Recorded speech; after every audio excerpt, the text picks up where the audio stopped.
আলহামদুলিল্লাহ, আলহামদুলিল্লাহ, আলহামদুলিল্লাহ।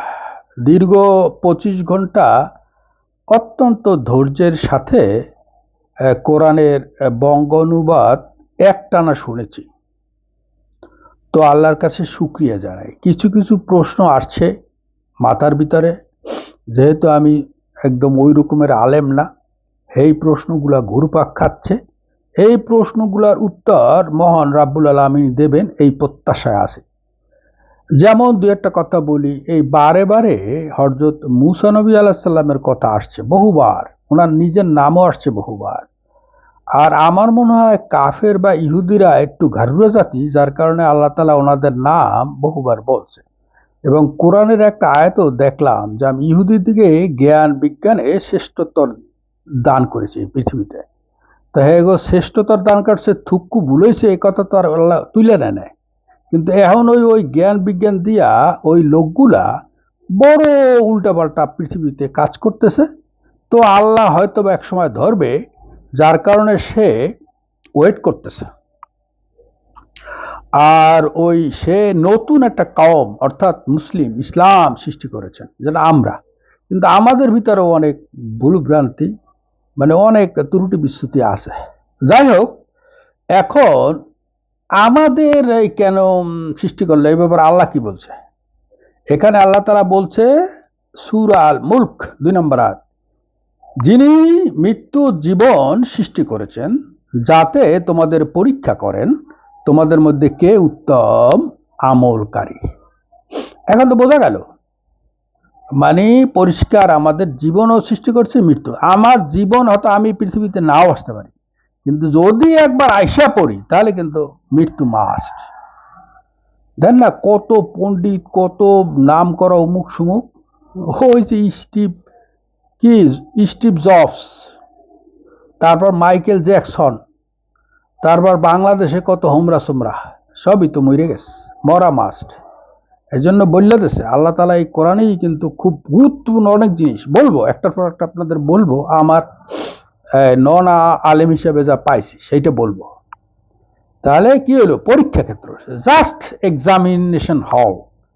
এই যে এই দেন হে দিন মেট্রিক পাস করছি, এখন গেছি বুড়ো হইলে, কত কিছু দেখলাম, কত সরকার দেখলাম, কত কিছু দেখলাম, এখন ওয়েট করতেছি মৃত্যুর জন্য। তো আমার ব্যক্তিগত আবার কিছু ব্যাপার স্যাপার আছে, সেটা আপনাদের একটা পর্বে বলবো। এখন বলি, এই যে আমরা যে আল্লাহর কাছে যে কইল না পরীক্ষা, হ্যাঁ, পরীক্ষার জন্য আবার আল্লাহ তাআলা কিছু কিছু ইনস্ট্রাকশন দিয়েছে। যেমন এই যে ন্যায় ও সৎ পথে থাকার কথা আল্লাহ তাআলা বলছে। কি বলছে?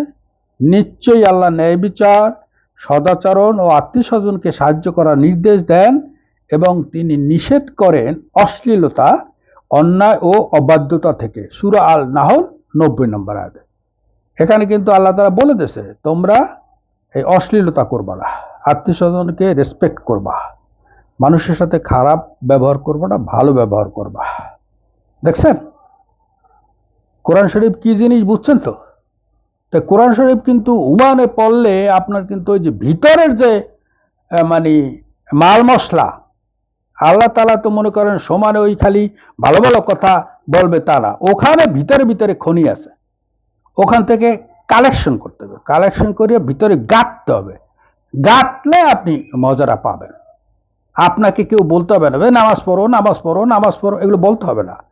যখন আপনি ওই যে স্বাদটা পাবেন তখন আপনাকে বলতে হবে না, তখন আল্লাহ তাআলার যে অনুভব সেটা আপনি পেয়ে যাবেন।